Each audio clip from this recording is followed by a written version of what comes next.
Hello, and welcome to Palindrome ASMR, the show where I talk randomly into a microphone, because apparently it's pretty relaxing.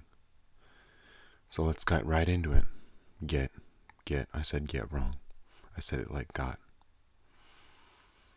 That's kind of funny. Haha, I laughed. Now, for today's video, we are going to be using fruit. An orange, an apple,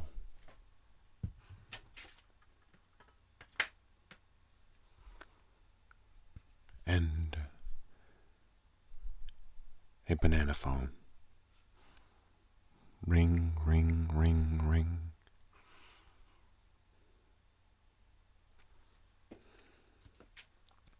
Let's start with the orange.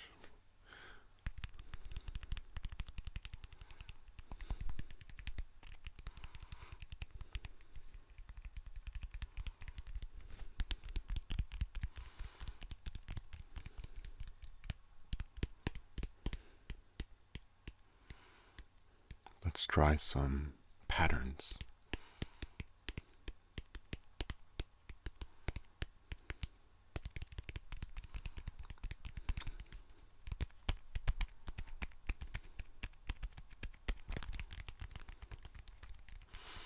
There was one video that I saw by Raffy Taffy ASMR where he set patterns and broke them, and it gave me a very calm feeling.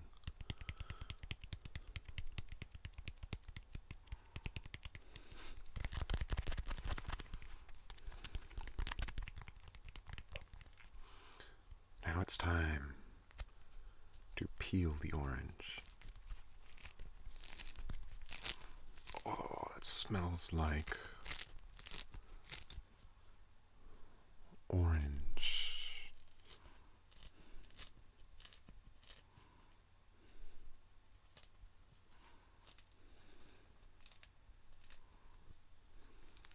I should do this in front of the microphone so that you can hear it peeling.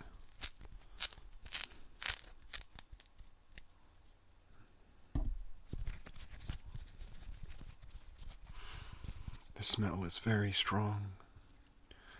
The smell is preventing me from speaking correctly. It's that strong. It's the smell of orange oil. Orange oil. I used to live in Orange, California. Called that because there used to be a lot of orange trees there. This is a soft, leathery kind of sound.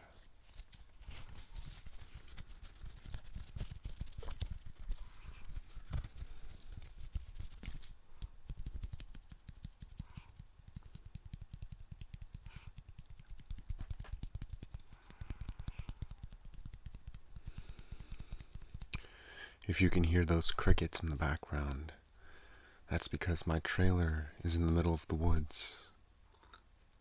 I'm the only person in a half-mile radius.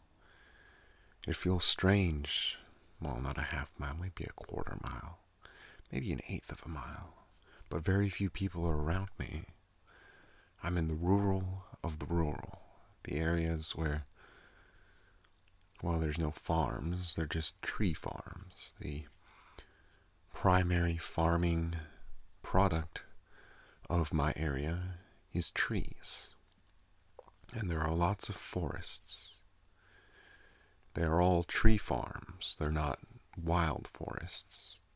And every now and then, well, not every now and then, all the time, you see these trucks carrying pine trees driving past. I see one every other day. They're everywhere. That's this region's primary crop, pine trees. I learned from my stepfather that if you grow a pine tree for 10 years, it becomes pulpwood. If you grow it for 20 years, it becomes sawwood.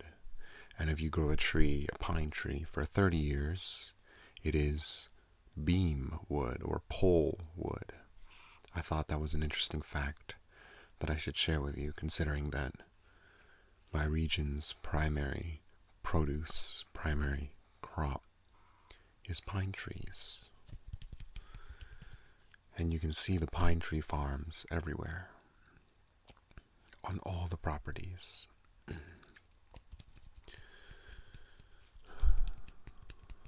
Breathe deep. The smell of oranges. It's losing some of its strength. Let's listen to it. Oh, I just dropped a portion of the skin.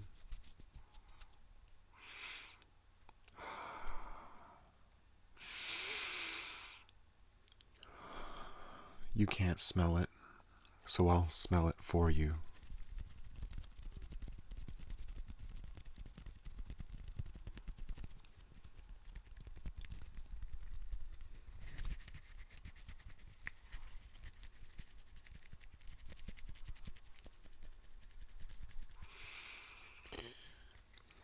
Now, in my videos, I try my best to be relaxed, because if you are watching someone who is relaxed, you too will relax.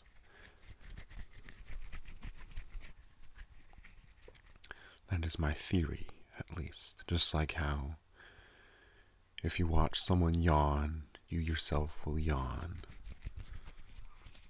It's based on what I know of psychology, being that I am a psych major. I want to go into either clinical psychology or industrial optimization psychology. Industrial psychology, the psychology of industry.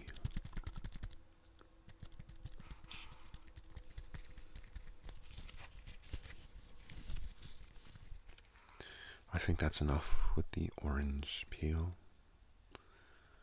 Now we will play with the orange. There, you see this? There's always a little thing in the middle that I take out. I hope you found that satisfying. This is like one of those most satisfying videos.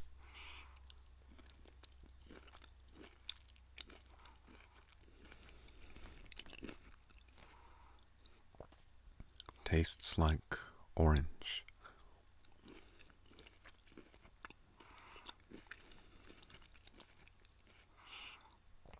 Now, if you're wondering why I'm eating these, it's because to me, soft eating sounds is one of the most relaxing sounds. I don't like to admit it, and it would be very hard to explain to someone walking into the room what I'm doing. Listening to people eat on YouTube. But I enjoy it because for some reason it just makes me feel very relaxed.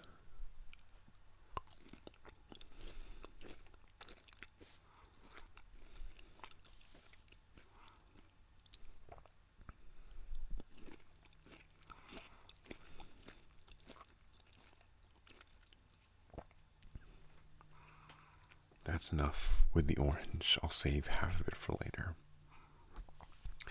Now, let's play around with a banana. I should turn around my microphone. My microphone is very directional. It only picks up sounds from one direction. Not the band, just the literal meaning. So I'm sorry if my banana gets obscured a little bit. See that? It's obscured. This is a very nice microphone for recording voices, which is why I use it, and I'm thinking about using it completely in place of a binaural microphone, because to me, the binaural part of ASMR doesn't really do much for me, except when they're whispering ear to ear, but I'm not going to be doing that right now or in the future because there are already plenty of people who do that. The main draw for my channel is that I speak with a very calm, relaxing voice. That is my specialty. That is why I created this channel. Because people have always said I have a very relaxing voice. Whenever I read out loud, whenever I read anything, people always come up to me and say, "You have a voice like a narrator. Why don't you do audiobooks?" Well, I don't do it because not very many people will listen to an amateur audiobook recording, even if it's good, which I won't say I will be good. I've tried it sometimes, and it's half good, honestly.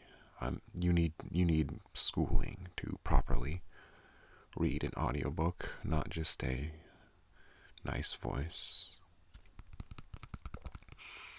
And so the thing that I think distinguishes me from other ASMR channels is my voice. And that's the reason, again, why I started this channel, because people always say I have a very relaxing voice,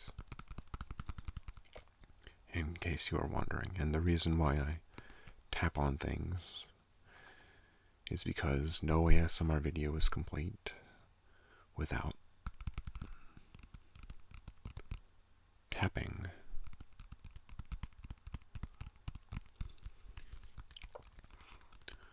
I've said this in previous videos, but I do not get ASMR tingles.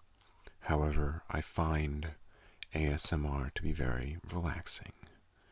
I use it to relax. I lay my head down on my desk and listen to the video on a different page, my eyes closed, my head in my elbow.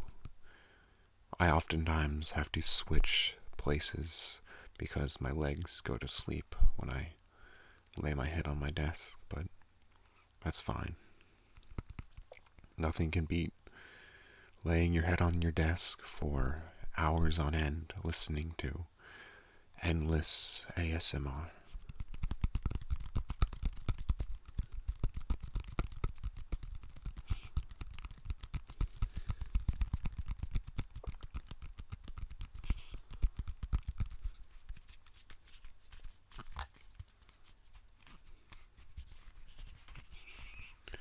I hope you like this sound. It's the scrubbing the banana sound. I won't be too lewd with this. I won't rub it up and down or anything, but sorry, my mind is in the gutter. It's a banana. What are you going to do about it?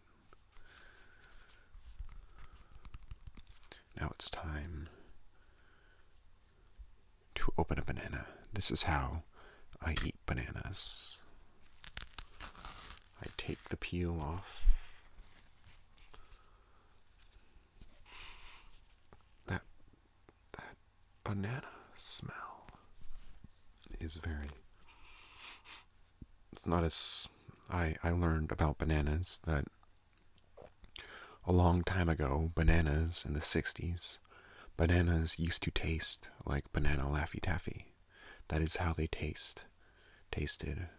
And according to my stepfather, who was in school at that time, when someone opened a banana in the classroom, you could tell because of the smell. Now, Cavendish bananas is what these are called, do not have much of a smell at all, which is a sad thing, because the Gros Michael banana, which was the banana before the Cavendish, was wiped out by a strain of mold, because the Gros Michael and all bananas are genetically identical. Because banana trees are planted via budding, or I forget what it's called, the same way they transplant grapevines, where they take a piece of the tree and plant it in the ground. It's the same tree. Because there is no sexual reproduction among bananas, all bananas are clones of each other, or all bananas of the same variety. And because of this, what kills one will kill them all. Now, I learned on YouTube, a channel called Today I Found Out, that there is a mold that is threatening the Cavendish banana. And because there is no apt replacement for the Cavendish banana among the 6,000 or so varieties of banana, it is very possible that in the next 10 years, bananas will stop being a consumer good, and you will only be able to find them in special locations. One last fun fact: you can still find the original Gross Michael banana in areas where the mold has not touched, but only as a local product. Banana peels are fun, especially in Mario Kart. Everyone knows bananas feature prominently in Mario Kart, although I've never slipped on a banana peel or seen anyone slip on a banana peel in real life. But hey, Mario Kart is a game. I've seen it happen several times in anime.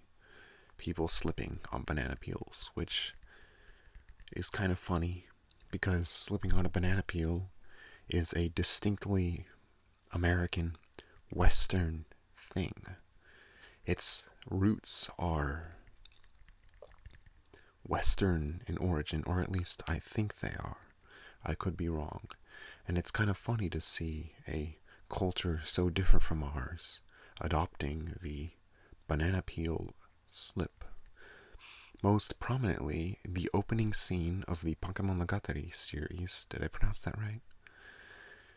Is a scene of Senjogahara falling from a stairwell because she slipped on a banana peel. Fun fact, if you didn't already know.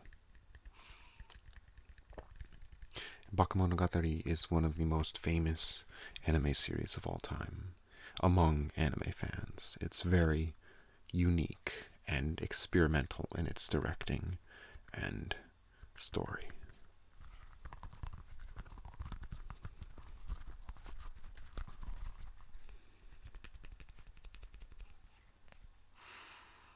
Smells like banana, not very strongly, not as much as the orange smelled, but also you notice I eat bananas in a strange fashion. There's a doohickey. I peel off all the doohickeys and I eat it completely unpeeled so that I don't have to deal with the peel while I'm eating.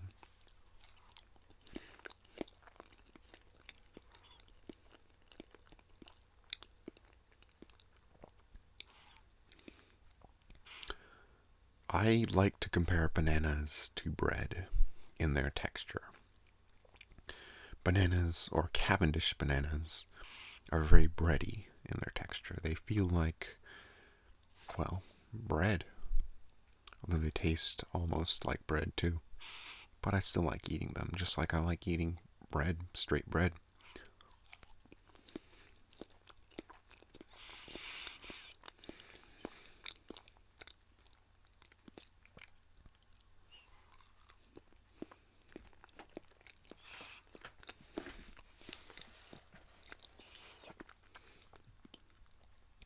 Now it's time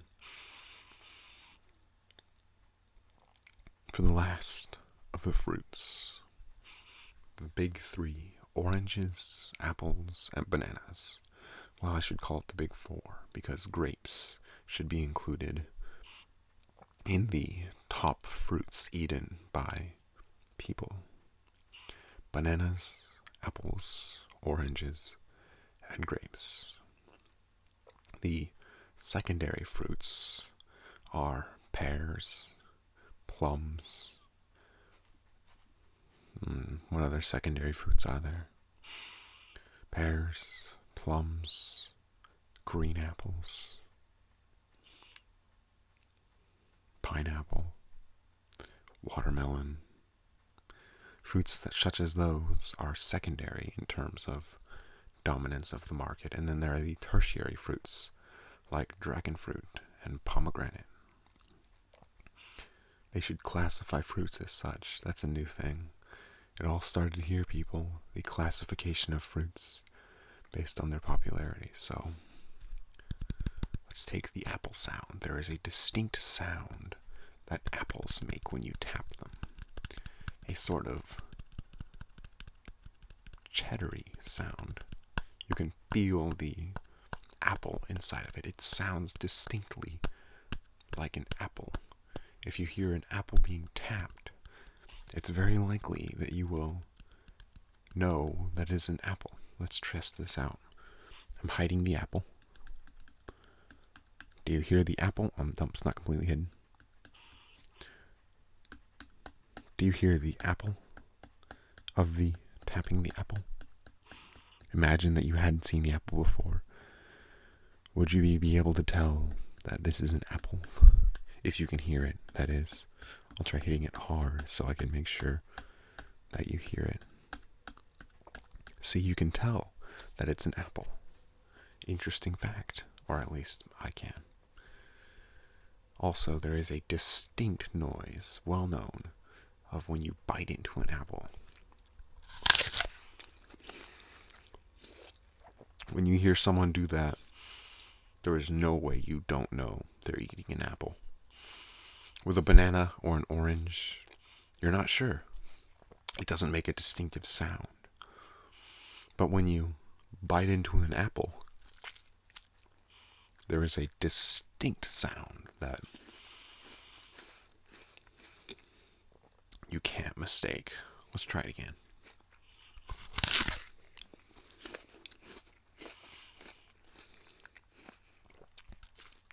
I like to suck the juice out of the crevice like this, because it's usually kind of juicy. I eat fruits, strangely. Not oranges, but bananas and apples. I have little habits. Let's try that again.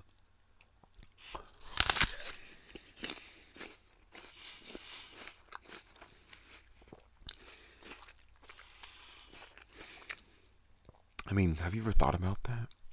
The distinctive sound of biting into an apple is as distinctive as slipping on a banana peel. It's probably one of the best known sounds ever.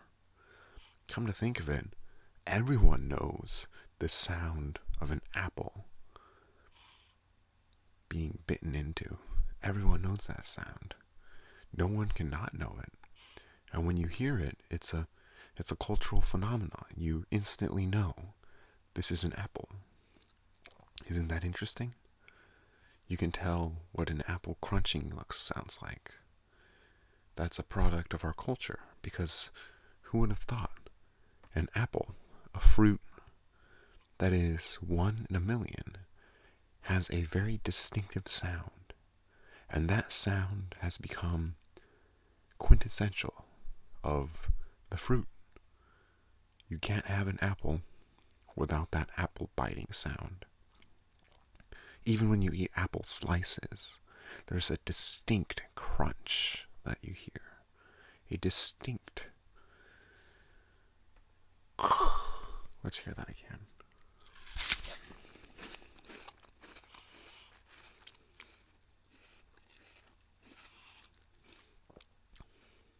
Aren't apples amazing? I mean, all fruits are amazing to me.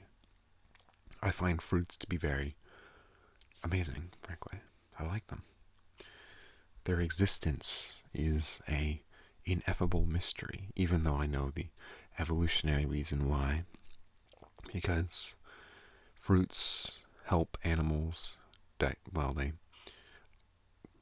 entice animals to eat the seeds of a plant, which the seeds then travel through the animal's digestive system, and a day, 2 days later, they exit through the sphincter and fertilize new land, probably miles away from where the fruit was dropped or the fruit was eaten.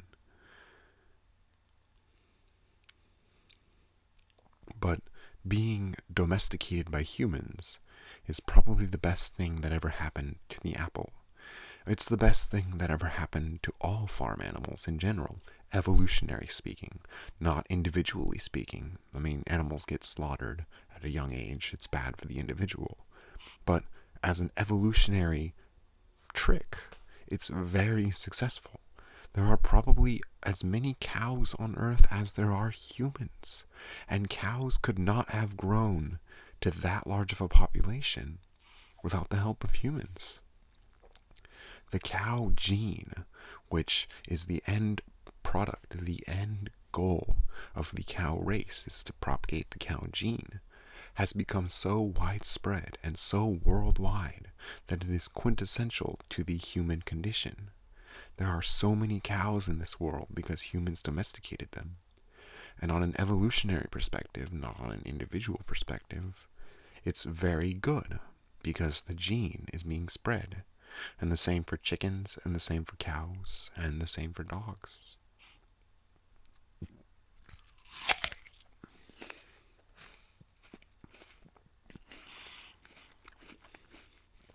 But those are just my thoughts.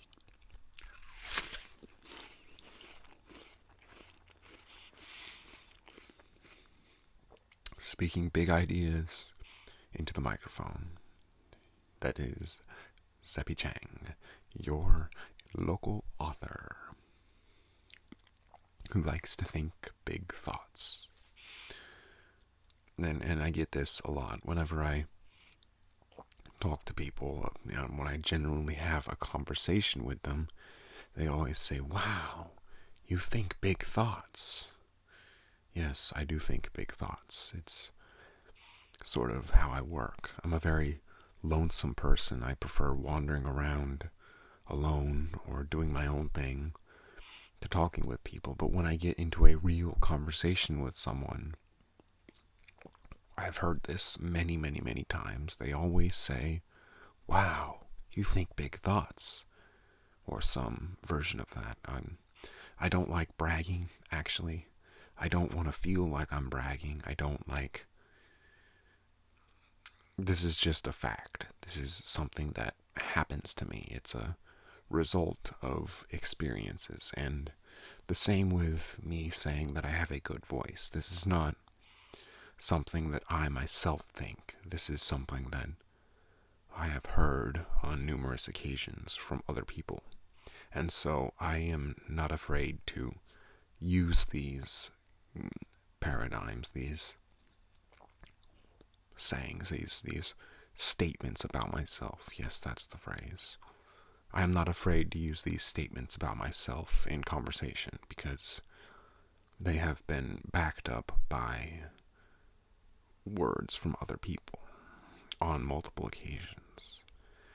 And you can judge for yourself whether or not they are true. But I'm not afraid to embrace my good qualities. I feel like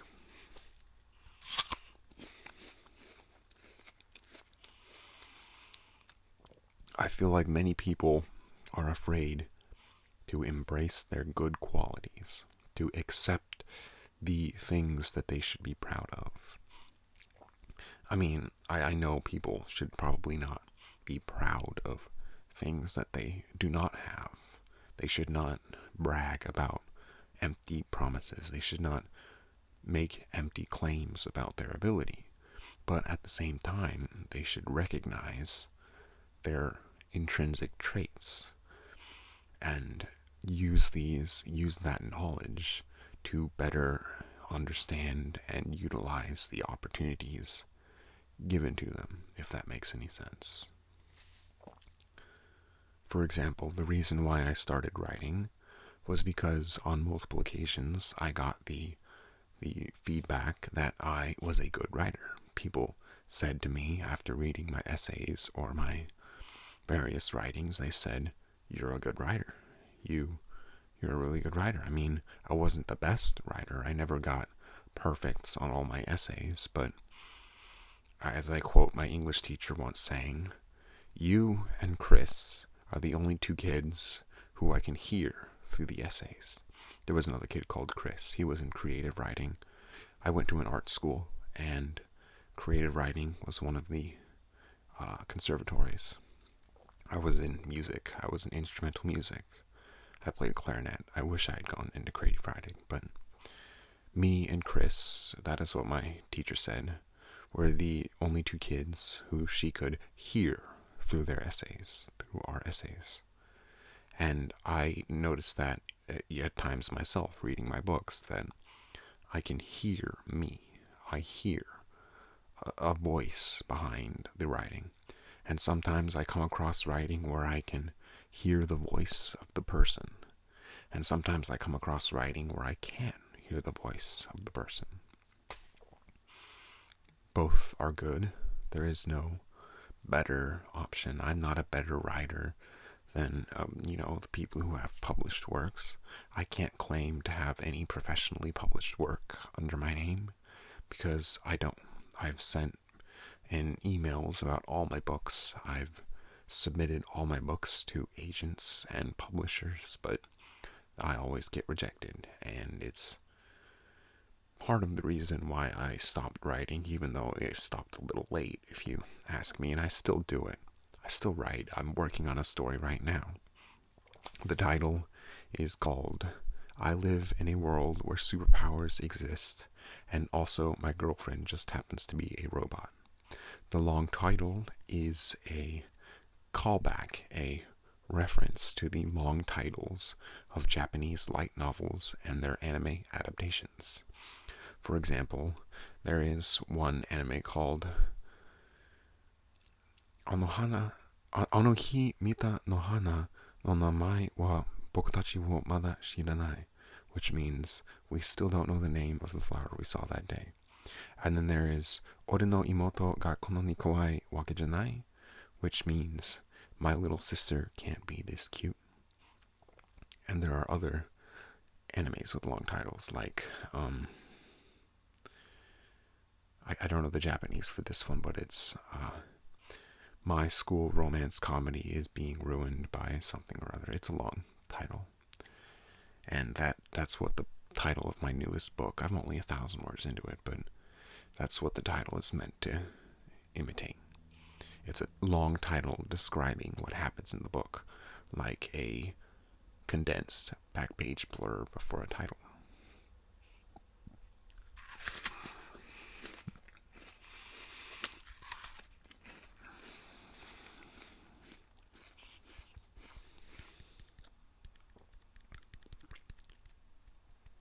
Ooh, that's a nice sound. I'm tapping the flesh of an apple. You've never heard that before. Tapping the flesh of an apple. That's an interesting sound. Never knew it existed. There you go. Yeah, that's a good tapping the flesh of an apple. So, I'm going to be promoting another one of my books tonight. I don't have a copy with me because I sold all of the copies with the new and updated cover already, and so I don't have one to show you.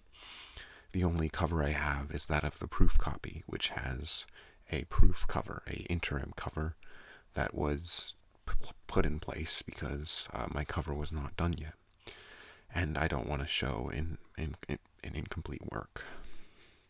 So the book is called Armed, Cute, and Dangerous. It is a play on the magical girl genre of anime. Now, I've watched a couple magical girl shows, most notably Madoka Magica, Mahou Shoujo Madoka Magica, which is the most famous magical girl anime. I've also watched some Cardcaptor Sakura and some, I don't know if Heartcatch Precure would be considered a magical girl anime, but I've watched the first episode of, what's it called? I forget what it's called. I had a brain blip. But it's a long Shugochara. Yeah, that's it. Shugochara. I didn't like it so much, so I dropped it. But I've seen Shugochara and also other lesser-known magical girl anime. Oh, Mahou Shoujo Lyrical Nanaha. I've seen that one. It was pretty good. And I have yet to see the sequels, but eventually I will, because Lyrical Nanaha was pretty good. But anyways, my book Armed, Cute, and Dangerous is about taking a trope used by anime and interposing it into a Western fantasy setting. A fantasy setting that has more Western influences than it has Eastern influences. And so these magical girls are part of an organization called the Disciplinary Force of Female Magicians, and all of them are immortal.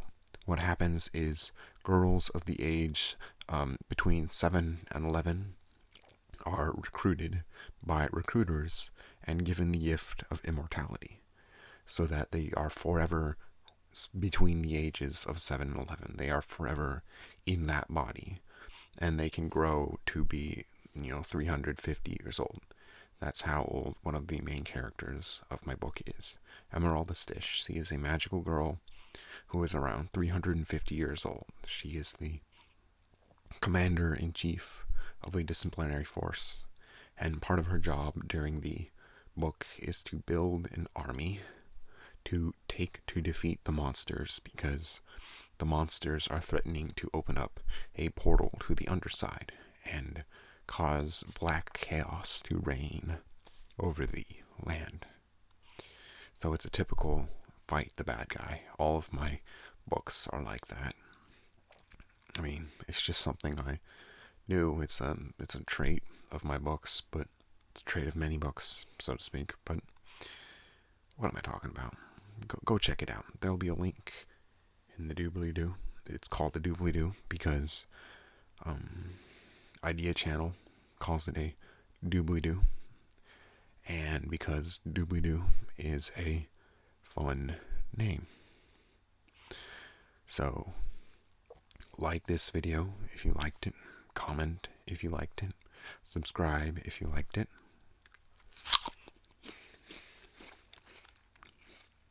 And I will be... shouldn't speak with my mouth full, but I will be back tomorrow. Have fun. Hope you enjoyed. And goodbye.